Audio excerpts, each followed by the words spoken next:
সন্তান জন্মের যেই ব্যথা, ওই 1000 ভাগের 1 ভাগ ব্যথা যদি পুরুষদেরকে দেওয়া হয়, পুরুষ স্ট্রোক করে মারা যাবে। তাহলে পুরুষের সফটওয়্যার আলাদা, নারীর সফটওয়্যার। মনে রাখবেন সব সময়, পুরুষ পুরুষের সফটওয়্যার, নারী নারীর সফটওয়্যার। এখন আমরা করতে চাই কি জানেন? স্বামীরা চাই বউরা স্বামীর মতো হোক, বউয়েরা চাই স্বামীরা বউয়ের মতো হোক। তো দুই সফটওয়্যার তো আলাদা, মিলবে কেমনে? এসে কথা বলে না, দুই সফটওয়্যার আলাদা, মিলবে কেমনে? আচ্ছা শুনেন, পুরুষ জাতি সহজে কোনো কারোর জন্য কান্না করে? কথা বলে না। আপনারা তো জানেন, একটু বলেন না, পুরুষ জাতি সহজে কারোর জন্য কান্না করে? কোথাও বেড়াতে গেছে, 3-4 দিন 5 দিন থাকছে, থাকার পরে আবার চলে আসছে, কোনো তেমন খবর।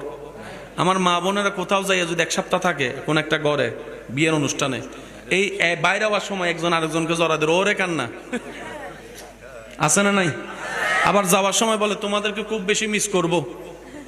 2-3 দিন পর্যন্ত বালা করে সেটিং টেটিং চলে, খুব মনে পড়তেছে ওই দিনের কথা, ওই দিনের কথা, কান্না করে উড়ে ফেলে। 1 সপ্তাহ 4-5 দিন পর আবার যার যার কাজে সে ব্যস্ত। ঘরে মানুষ মারা গেলে কে বেশি কান্দে? একটু জোরে বলেন না কেন? ছেলে, এটা সন্তান না? এই জিনিসটা একটু বুঝতে হবে।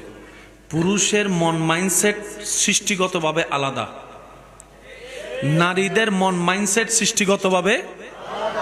এখান থেকে কক্সবাজারের দূরত্ব বাহনের মাধ্যমে যতই আপনি স্পিডে যান, 20-30 মিনিটের আগে পৌঁছানো সম্ভবপর নয়, যদিও বিমান দিয়ে যান। কিন্তু কল্পনার জগৎ, মনের জগৎ এত পাওয়ারফুল একটি জগৎ, কল্পনা করার সাথে সাথে মানুষ কল্পনার জগতে, মনের জগৎ দিয়ে সুদীর্ঘ পথ সেকেন্ডের আগে পার হয়ে যেতে পারে। এই পৃথিবীতে মতানৈক্যের কোনো অভাব নেই, দ্বিমতের কোনো অভাব নেই।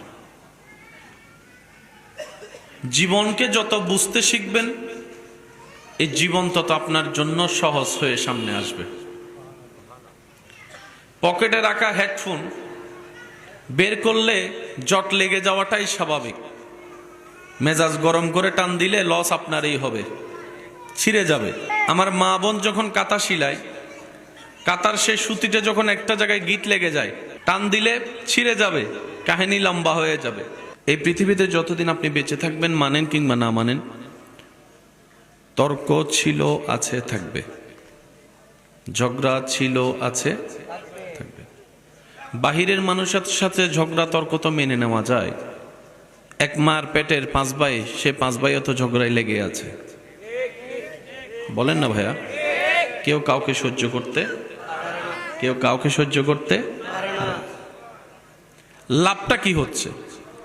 সবসময় মনে রাখবেন, বুদ্ধিমানরা অল্প পরিশ্রমে বেশি লাভ নেয়।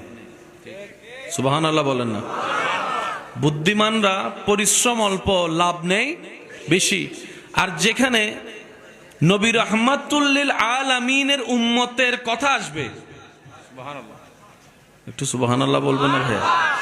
যেখানে ইমামুল আম্বিয়া নবী রাহমাতুল লিল আলামিনের উম্মতের কথা আসবে, সেখানে লস প্রজেক্ট বলে কোনো শব্দই নাই। লস প্রজেক্ট বলে কোনো শব্দ। এরপরও যদি কেউ আমরা লসে থাকি, বুঝতে হবে সেটা আমাদের ব্যর্থতা। এই জিনিসটাকে ক্লিয়ার হতে হবে। নবীর উম্মত লসে থাকবে তা কখনো হতে পারে? আরে যেই নবীর উম্মত মা বাবার চেহারার দিকে মায়ার নজর 1 সেকেন্ড তাকাইলে 7 লক্ষ টাকা খরচ করে যে হজের সওয়াব পাওয়া যায় না, সেই সওয়াব ঘরের ভিতরে পাওয়া যায়।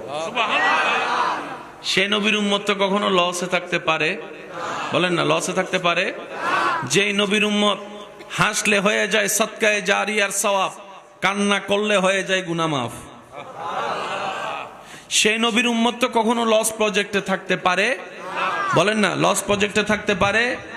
যেই নবীর উম্মত রবের দরবারে নামাজের সিজদা কপাল ঝুঁকায় মাটিতে, মাটিটা সেই কপাল মাটিতে না লেগে চলে যায় আরশে আজিমে।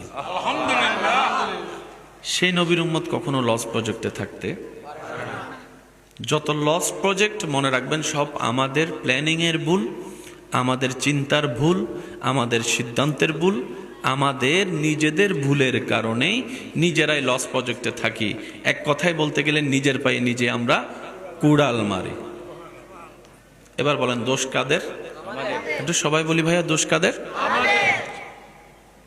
বরং আল্লাহ উল্টা হাজার গুনাহ জানার পরও আমাদের গুনাহ গোপন করে রেখে স্বামীকে স্ত্রীর সামনে, স্ত্রীকে স্বামীর সামনে এখনো সম্মানের ব্যবস্থা করে দিয়েছেন। সুবহানাল্লাহ।